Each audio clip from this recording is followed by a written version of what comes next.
আসসালামু আলাইকুম এভরিওয়ান, চলে আসলাম আরেকটি নতুন ব্লগ নিয়ে। তো সকাল সকাল ব্লগটি শুরু করছি। ঘুম থেকে ওঠার পরপরই আমি ছাদে চলে গেলাম একটু হাঁটাহাঁটি করতে। তো এই তো দেখেন, কামিনী গাছে ফুল ফুটেছে, তো এটা দেখে খুব ভালো লাগছিল। আর এখানে অনেক সুন্দর একটা স্মেল পাওয়া যাচ্ছিল। আর কিছুদিন পরে তো আরও অনেক পুরা গাছ ভরে যাবে। সকাল সকাল এইরকম একটা পরিবেশ দেখতে কার না ভালো লাগে বলেন। তো আমিও চলে আসি কিছুক্ষণ আর কি, এখানে একটু সময় কাটাই নিজের মতো করে। ছেলেকে রেডি করে স্কুলে দিয়ে আসলাম, আর এদিকে আমি এসে ফ্রোজেন পরোটা বের করে নিয়েছি। আমি একটু নাস্তা করে নিব আর সবার জন্য ভেজে নিচ্ছি।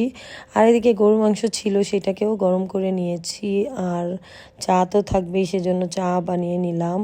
আর ডিম পোচ করে নিয়েছি সাথে। তো আজকে এগুলো দিয়েই নাস্তা দিব।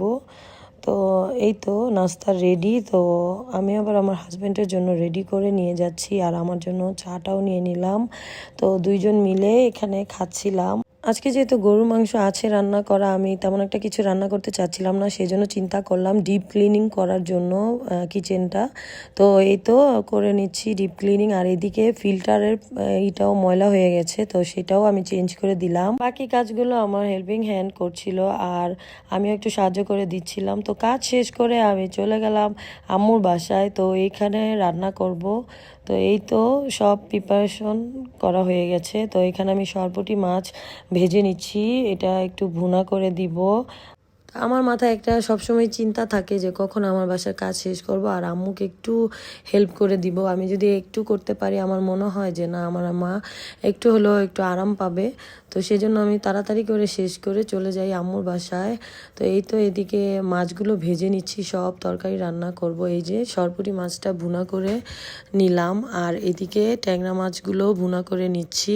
যাদের বাবা মা আছে তাদের জন্য বলছি, বাবা মা থাকতে তাদের কদর করুন। বাবা মা হচ্ছে গাছের ছায়ার মতো, মানে তারা না থাকলে এই পৃথিবীতে মানে আপনি আমি আমরা কিছুই না।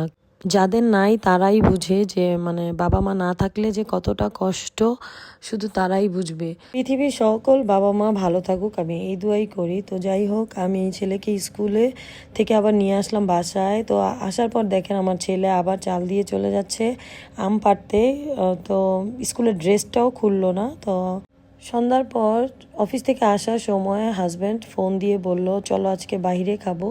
বাসার পাশেই একটা রেস্টুরেন্টে বসলাম। তো এখানে আমি প্রায়ই খাই, এখানের খাবারটা খুব মজা লাগে, টেস্টি হয় অনেক। মাঝে মাঝে বাসার বাইরে খেতে একটু ভালোই লাগে, তাও যদি থাকে সাথে হাজব্যান্ড, তাহলে তার কোনো কথাই নেই। আশা করি আজকের ভিডিওটি আপনাদের কাছে ভালো লেগেছে। যদি আমার আজকের ভিডিওটি আপনাদের কাছে ভালো লেগে থাকে, তাহলে লাইক, কমেন্ট এবং শেয়ার করতে ভুলবেন না। আল্লাহ হাফেজ।